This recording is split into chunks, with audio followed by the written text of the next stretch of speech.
क्या आपके साथ ऐसा होता है कि इंस्टाग्राम पर रील्स स्क्रॉल करते करते 1 घंटा बीत जाता है, स्क्रीन पर तो सुख दुख चलता ही रहता होता है, लेकिन आपके चेहरे की एक लकीर भी नहीं बदलती?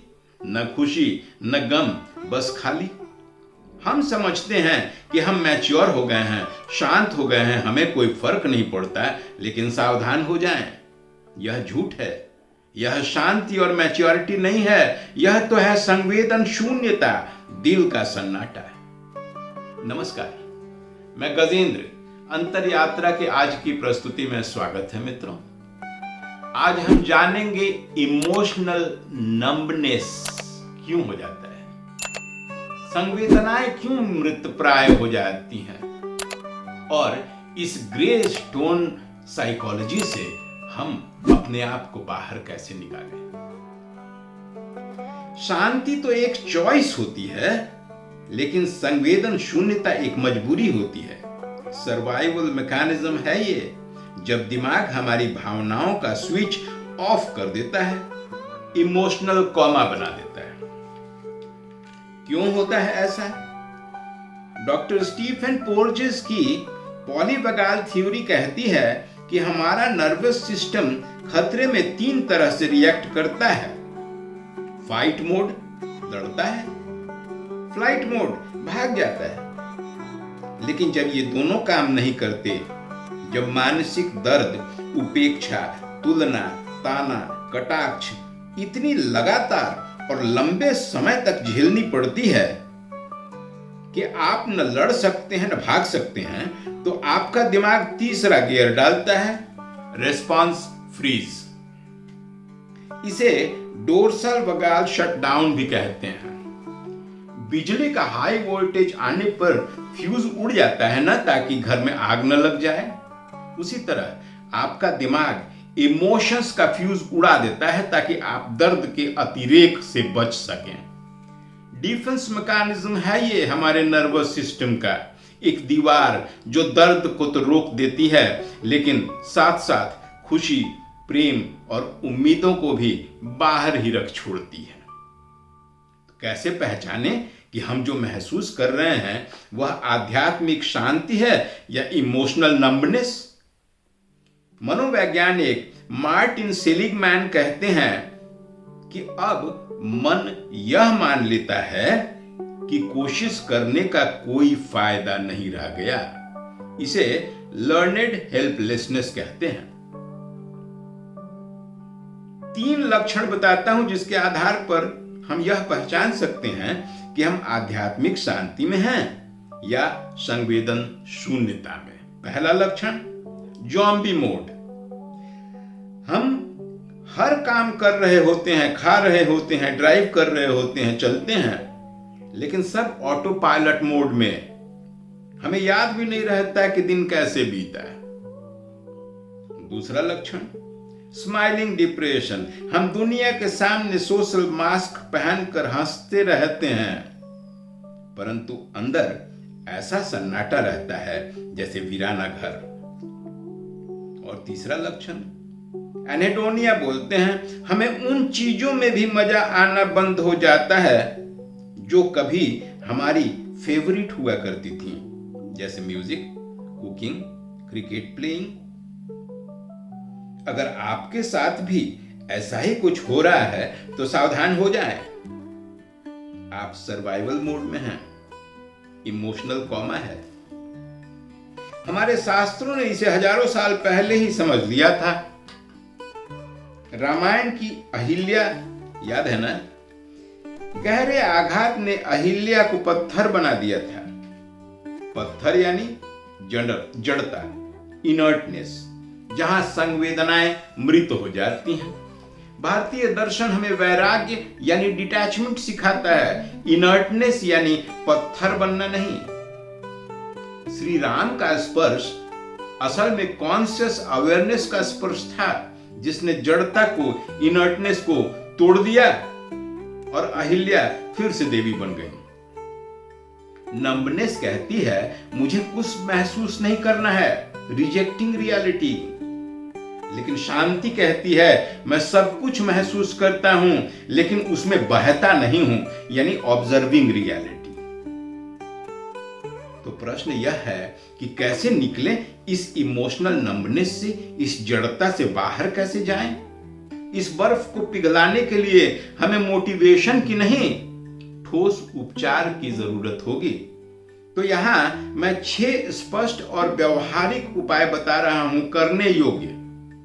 ध्यान दीजिएगा। पहला उपाय, द साइकोलॉजिकल साई। स्टैनफोर्ड के न्यूरो साइंटिस्ट एंड्रयू ह्यूबरमैन ने बताया है कि नाक से 2 बार गहरी सांस अंदर लीजिए, डबल इनहेल, और मुंह से धीरे धीरे पूरी हवा बाहर निकालें। यह नर्वस सिस्टम को रीसेट करता है, सीधे ब्रेन को यह सिग्नल भेजता है खतरा टल गया है, अब महसूस करना, दिल की सुनना सुरक्षित हो गया है, फ्यूज ऑन कर दें। दूसरा उपाय, सोमैटिक रिकनेक्शन, यानी शरीर से जुड़े। सुन्नपन दिमाग में ही नहीं शरीर में भी आता है। ठंडे पानी से मुंह धोएं, नंगे पैर घास पर चलें, तीखा स्पाइसी कुछ खा लें, अपने शरीर को शॉक ऑफ अलाइवनेस दें। तीसरा उपाय, 5 4 3 2 1 का ग्राउंडिंग टेक्निक अपनाइए। इसके बारे में तो पहले भी बात हुई थी कि जब भी शून्य महसूस हो यह गेम आरंभ कर दीजिए। 5 चीजें देखें जो आपके सामने मौजूद हों, जैसे आपका लैपटॉप, कमरे का पंखा, अलमीरा में लटकते हैंगर्स से कपड़े, बेड, टेबल लैंप। 5 चीजें हो गई। दूसरी, 4 चीजें छू कर स्पर्श करके महसूस कीजिए।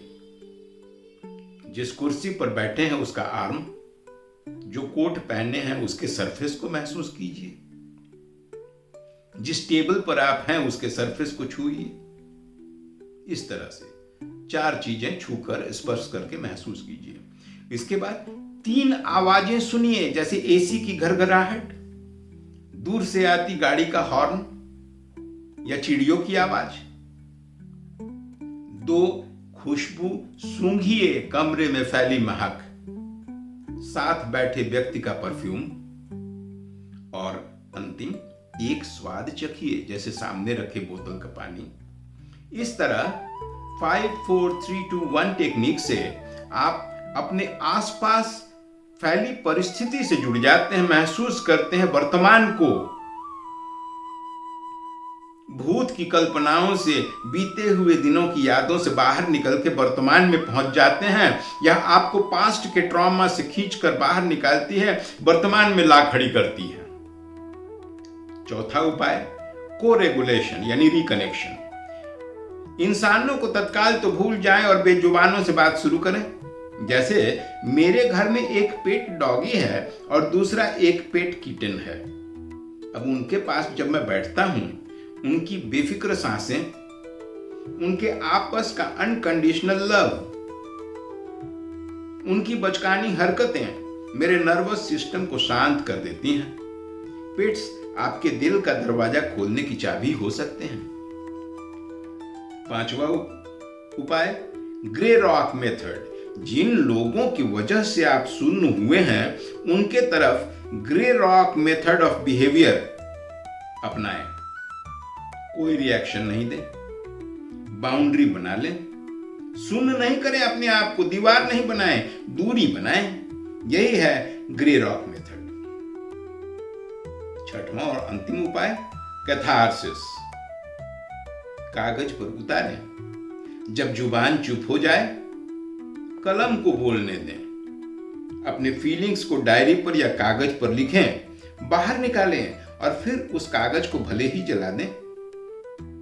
तो मित्रों, सुन्न पड़ जाना आपकी गलती नहीं, आपकी का डिफेंस शील्ड था। लेकिन अब शील्ड उतारने का समय है। बर्फ पिघलेगी, आंसू भी आएंगे, फिर से संवेदनाएं जागेंगी, शायद कुछ दर्द भी हो। घबराइएगा नहीं, इंसान ही रोते हैं, पत्थर तो नहीं। इस हीलिंग जर्नी पर ठोस मगर धीरे धीरे कदम बढ़ाइए। तैयार हैं? तो कमेंट में लिखिए, I choose my life again. अंतर यात्रा से जुड़े रहिए और इस वीडियो को उनको जरूर शेयर कीजिए जो इमोशनल नंबनेस से गुजर रहे हैं। आज इतना ही मित्रों, इजाजत दीजिए। अंतर यात्रा की अगली कड़ी में हम फिर से जल्दी ही आपके साथ आते हैं। तब तक के लिए नमस्कार।